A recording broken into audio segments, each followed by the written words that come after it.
We are live. Ladies and gentlemen, welcome to another episode of the Patriots Whistle. I am your host, Joe Hunt, and today we are joined by Samantha, and forgive me if I butcher your name, Samantha Powers Koch. Coach. Dang it! I knew I was going to mess it up. Anyways, say what's up to our listeners. Introduce yourself. Hi, my name is Samantha Cook. Okay. Yeah, it's not a really common pronunciation, but that's how we spell it or pronounce it. I am running for House District 1 in Denver. For those wondering kind of where that is, it's southwest Denver. Kind of comes down in between Sheridan and Federal. Takes in a lot of Lakewood, and then takes in just a little piece of Jeffco. So that's what I have decided to do with my time this year. Well, we thank you very much. Yeah, I'm a mom. I have 3 kids, so I do have a lot on my plate. But it's also for them that I decided to do this. Yeah, well, I'm on the record already saying we need more Constitution-loving, American-loving, down-to-earth patriots running for office. Because I think it's become elitist, and I think they have forgotten of the commoners, of the people. So I, for one, salute you, thank you, God bless you, and for sure thank you for even stopping by the studio to share your message, to share your campaign, which we will be getting into. But I did want to start with the national political scene, which is all the hype. I mean, I have to remind myself, Joe, focus on Colorado politics for a second. Right. Because it's so engaging, and it takes you away at the division and the fighting's going on. So my first question is, what do you think about Biden's vice president pick? I'd like to say that I'm surprised, but honestly, we know that they were aiming for identity politics. Mm-hmm. So it had to be a woman, and it had to be a woman of color. Right. So of all of the people that they had, all the names they'd kind of been tossing around, I'm not surprised that they went with Kamala Harris. Mm-hmm. I don't think that she's popular enough, so it'll be interesting to see if they're able to kind of make her more likable. She didn't do well in the presidential race at all, so I just thought it was an interesting choice. And do you remember seeing what was the Tulsi Gabbard? Yes. On the Democratic debate? Yes, she leveled Kamala Harris. Shredded her. Yes. And it was epic. Factually based on her actual record of throwing minorities in jail for, minor possession of marijuana charges. So I thought that was amazing. I've been sharing that in case you guys were wondering. Right. One of those epic moments is this is the perfect time to bring this back up because I think we all enjoyed it. So let's play the hypothetical game, or let's play the pretend game. What if they win? Where do you see America going?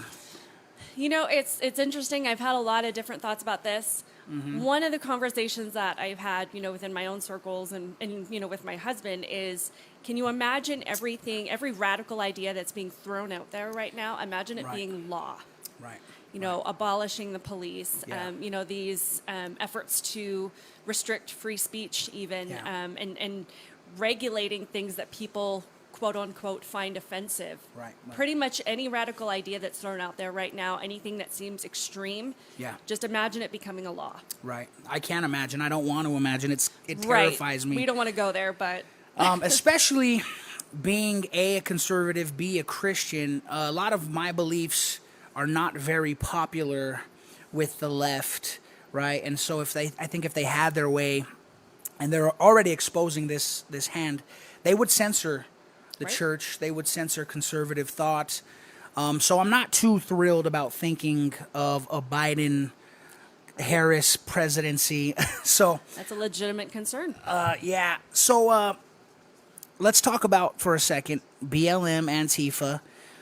What do you think this is? Do you think this is a premeditated, planned extension of the DNC? Do you think it's being manipulated and puppeted into? I mean, what are your thoughts? I try not to delve too much into conspiracy theories. Right. But at the same time, I feel that there's really not anything that's out of the realm of possibility, whether it's being driven by, a behind the scenes source. Yeah. I do think that the Democrat Party really does thrive on people. It sounds harsh, but they thrive on people suffering because they want people to depend on them. Yeah. So, President Trump has built this amazing economy where people are back to work.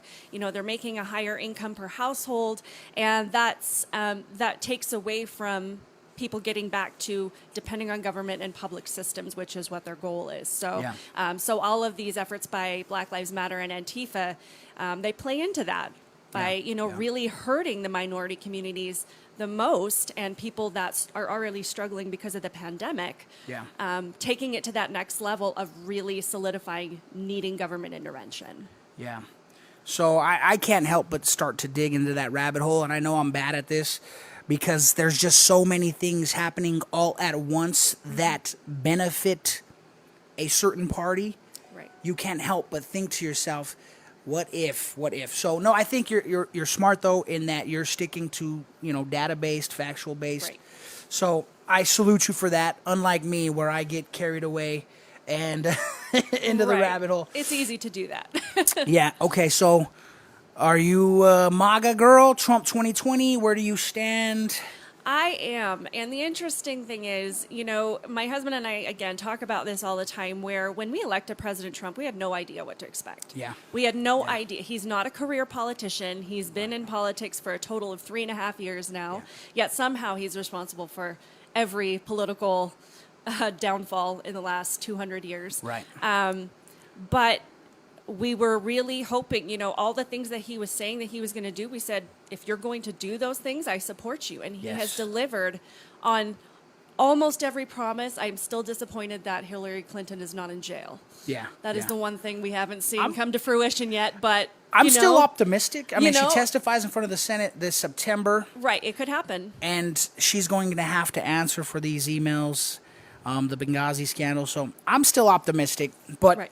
Right. But, he has come through on all of his promises, and ultimately that's what we should be looking for the people in office. Right. Especially in the White House. So it would seem to me, as I argue on Facebook, which I see you're active, I'm active, because this Facebook, people have to understand, Facebook is the public square of our time. Right. Especially in a pandemic. Yes, exactly. You're forced to stay at home. So people get irritated. It's like, get off Facebook, stop being a keyboard warrior. But it's like, no, this is where the argument is being had. This is where you share the ideas. So I, for one, salute you for your how active you are on Facebook and how bold you are, because I have seen you tackle some, taboo issues that a lot of people are afraid to kind of touch. So salute you. Thank you. But it would seem as you argue with people that they don't take into consideration the things that he's actually done. Right. And all they have is these, mainstream media, far left talking points like racism or some kind of rape charge, emoluments, Russia. So it would seem that the veil has been covered over their eyes. Yes. And they can't see past that veil and to see what he's actually doing. Can you speak to that for a hot second, please? Absolutely. I think one of the, and coming back to Kamala Harris being chosen, she does have quite the reputation, and it's not a moral one. As conservatives, as Republicans, as Trump supporters, we've heard for years Trump's alleged questionable behavior. Mm-hmm. And, the difference is we've never claimed that he's of this morally upstanding, perfect human being. Right. We've never applied these purity tests to the White House as much as we would like to see that kind of decency on a moral level. We've separated the personal from the political. Yes. And said, hey, you know what? I understand he's got some things in his past. But what I want to see in the White House is what has to do with policy. Yeah. And coming down to it, I don't want to argue with you about his background or his Twitter account or some of the things he says that just make us roll our eyes. I want to see action. I want to see what he's doing. Right. And, that's the conversation that we try to have. And it's difficult when people are so focused on these little things. Yeah. And to them they're big things. I don't know. Yeah. But it's not what affects us. It's not what affects me on a daily life. Right. In my daily life. Right. So. Okay, so Yeah. this would be the conspiracy theorist in me. That's okay. Is the media an extension of the DNC? Yes. Because it would seem like that's the case. Yes, I would. And I don't think that that's a conspiracy theory. I don't even think it's something they're trying to hide anymore. At this point, right? Right. So, their bias is Yeah. out there. There's no possible way that someone can be 99.9% wrong Yeah. all the time. Yeah. So So where do you get a lot of your, if you don't mind me asking, It's fine. of your articles, or where do you go for your news? Right. I try to stick to more independent journalists. I don't Yeah, really yeah. delve too much in the mainstream media, even Okay. Fox News. Yeah. I don't pay that much attention to.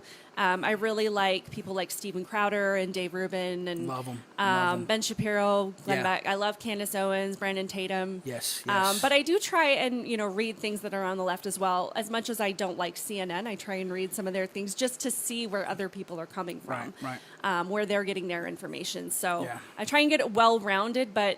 As much as people might think these people are biased, I feel like they just present the information and let you decide. So Okay.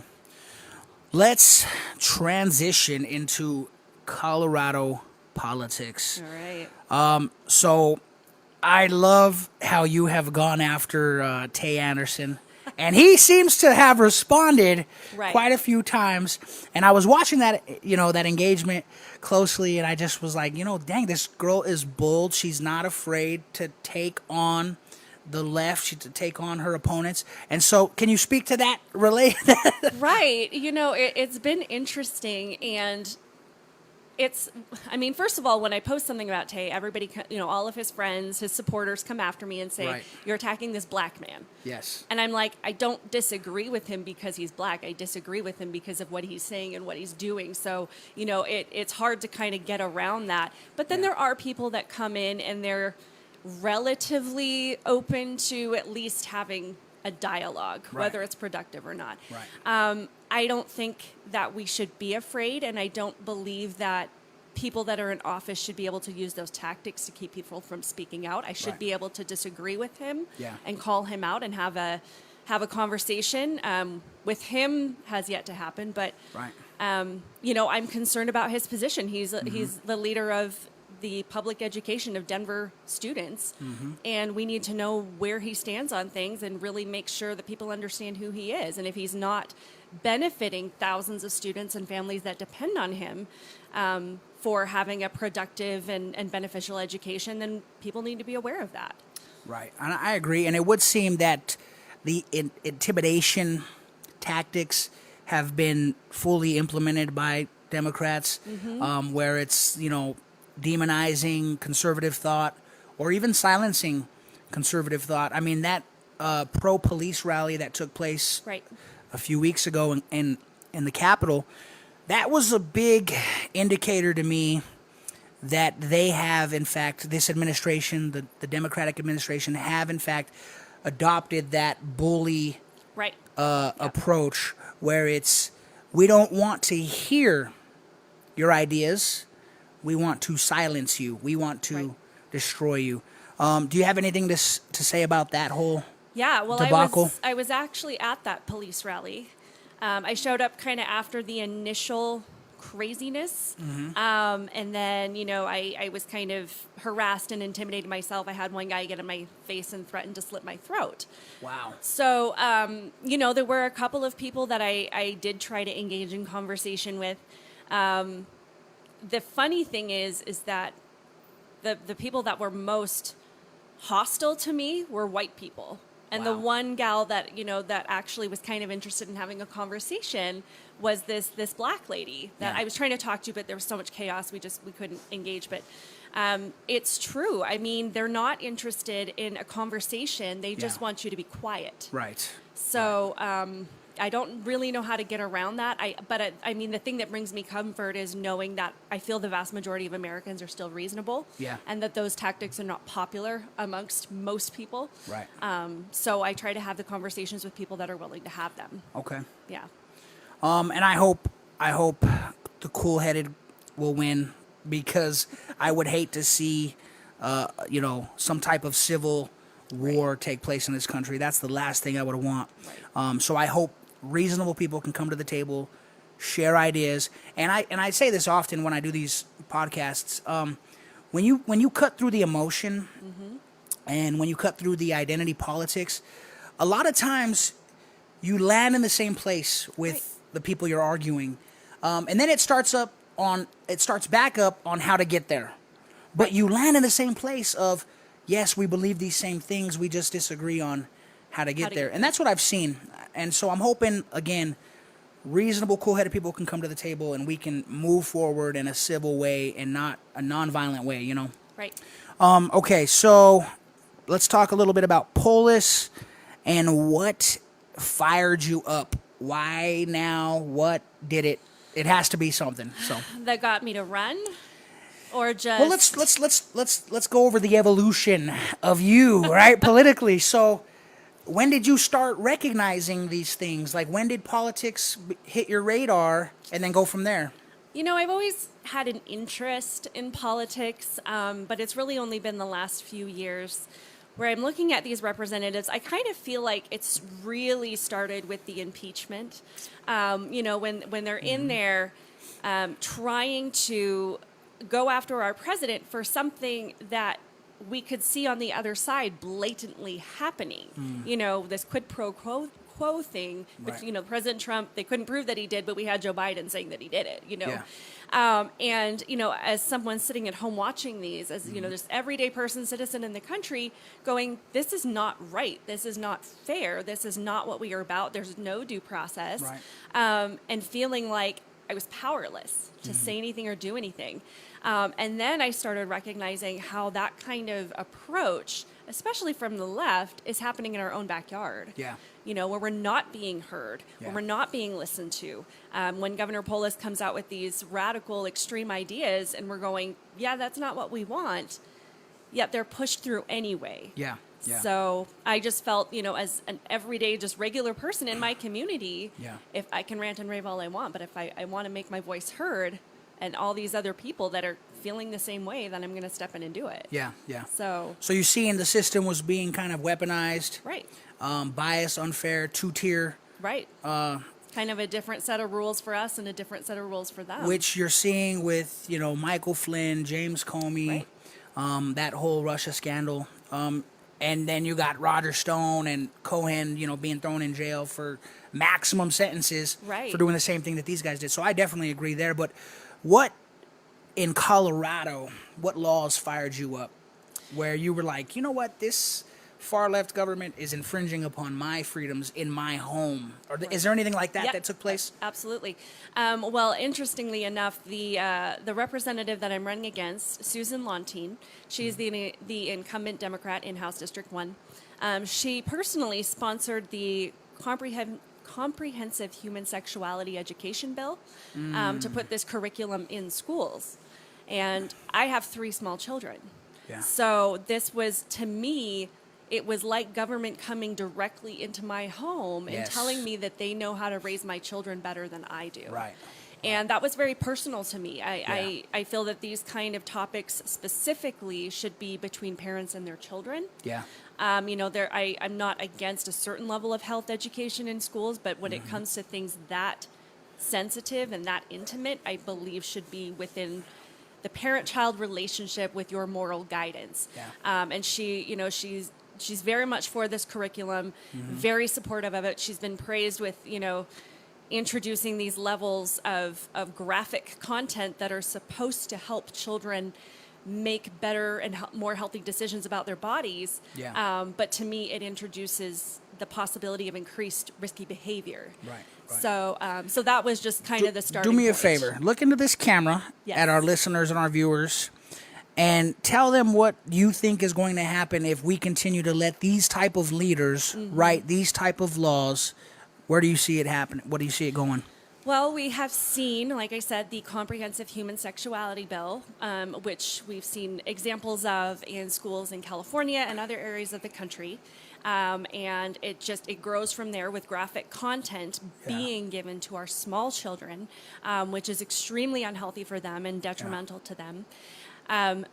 we have these leaders that are sponsoring bills where our children can go in and get a vaccine or an abortion without their parent knowing about it. Wow. And these are the kind of things that separate children from their families. And the family, a strong family unit, is what creates a strong society. Yeah. It's where we learn about being kind, being considerate, about service, about consequences.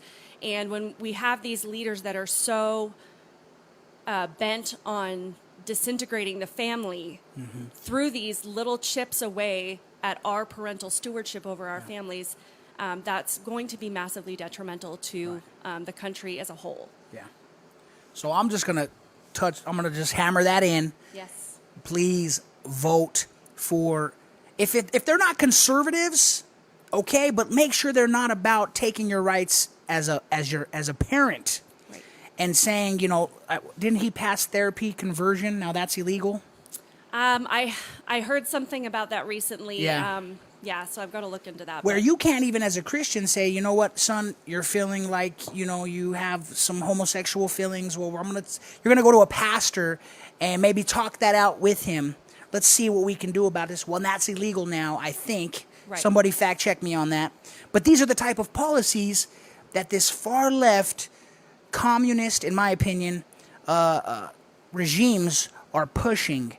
And why? Do you have any theory as to why? Why sexualize the children? Why indoctrinate them with this weird...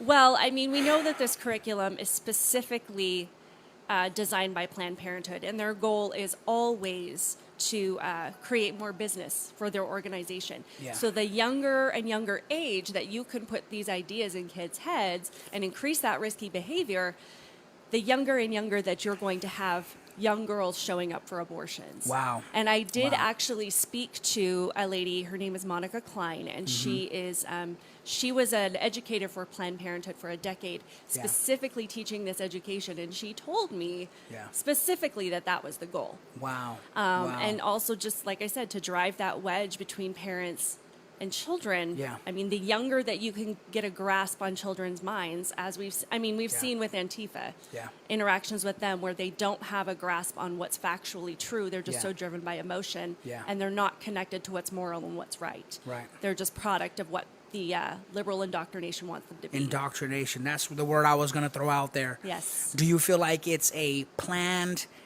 and calculated indoctrination that they're bringing forth into our communities, into our children? I do. And I agree with you. I pulled my kids over a year ago when they had and I don't think the mandatory vaccination bill passed, but it was on the floor. The LGBTQ was on the floor to bring it into my daughter's school, who's 9. Yeah. And so I was like, you know what? This to me is calculated, premeditated, indoctrination. And it would seem that it's working because, I mean, I got a neighbor kid who I used to play catch with in the yard, and 6 years later, now I argue with the kid on Facebook every day because he went to college, he got radicalized, and now he shares these far left crazy ideas. Yep. And I'm like, what happened to you, man? I used to play, remember me? Right. The neighbor who used to play catch with you, remember my humanity. But it seemed like it would seem it's working, so that's going to transition us into our next set of questions. What is your plan to combat this far left agenda? Right. What is your plan? Well, I think one of the most fundamental things is rebuilding that bridge of communication between elected officials and the people that elected them to serve them. We have seen, as you mentioned, the elitist level of government. We've seen such a disconnection between our officials and between these communities where, as you mentioned, this controversial vaccine bill, we had 3,000 parents show up to oppose this bill. And we were called by Susan Lontine the vocal minority that she did not have to listen to. Yeah. And when we see that level of disrespect, we've got to rebuild that communication and that trust, because a lot of people don't trust politicians anymore. Right. And I'm letting people know, I'm a real person. I'm a mom. I have the same concerns that you do. I'm a business owner.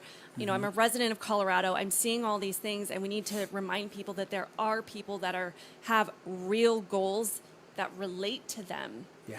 And we're going to start bringing that back into the legislation in the Capitol. Okay. Having those conversations. You know, I'm very anti-teachers unions. I would Yes. like to see those go. Right. Police unions. Talking to people about the realities of personal and community safety. Yeah. You know, when we're talking about law enforcement and whatnot, and just bringing back realistic ideas. Right. When people say, this is what affects you on a daily basis. Yeah.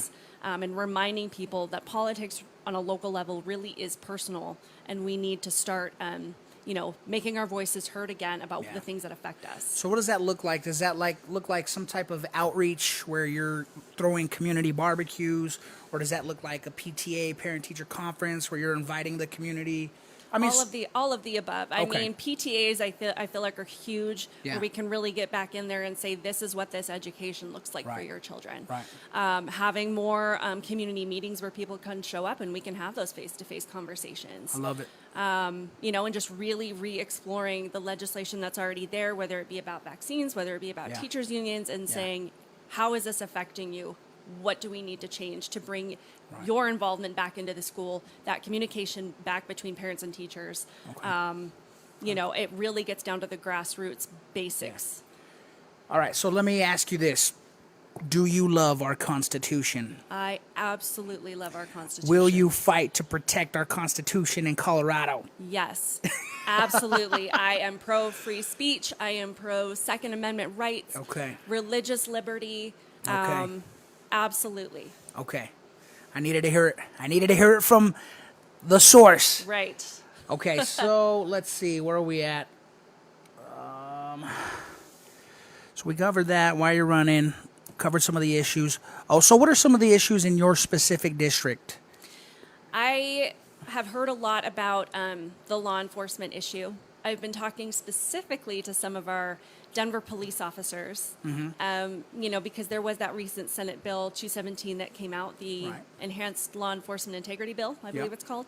And thankfully, you know, the initial draft of the bill, it was a total mess. Yeah.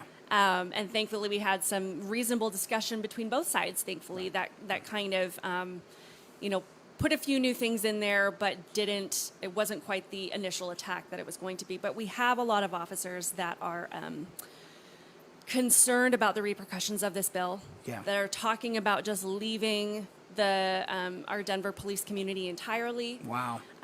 You know, there's the issue of student resource officers being removed from schools, Okay. courtesy of Tay Anderson. Yeah. And just a lot of misinformation about what our officers do for our communities Yeah. and the things they do for our schools. Right.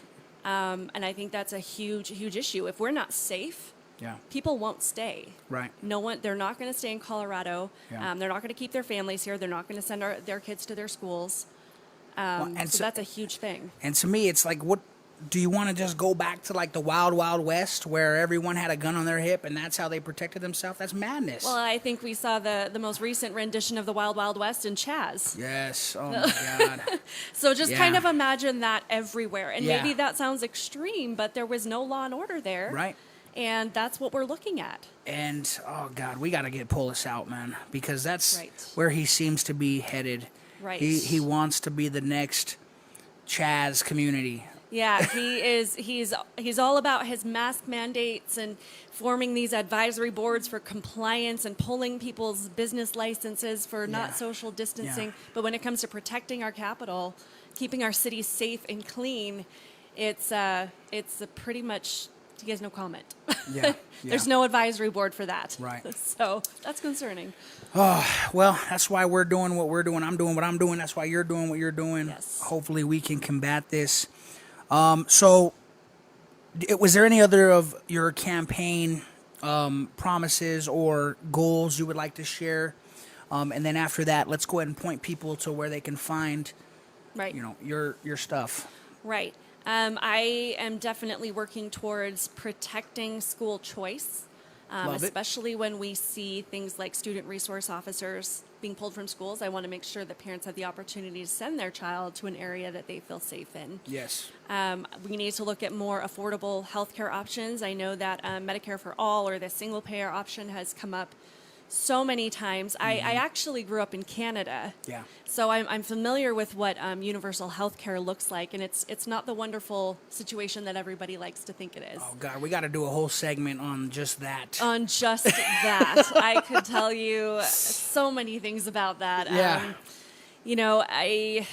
But don't let me distract you. Go ahead. No, it's okay. It's okay. I want to make sure that people are able to get back to work. Yes. That we are Yes. holding our government accountable for not protecting our communities. I don't know if you saw that recent bill that Senator Ted Cruz came out with, the Reclaim Act. I have not.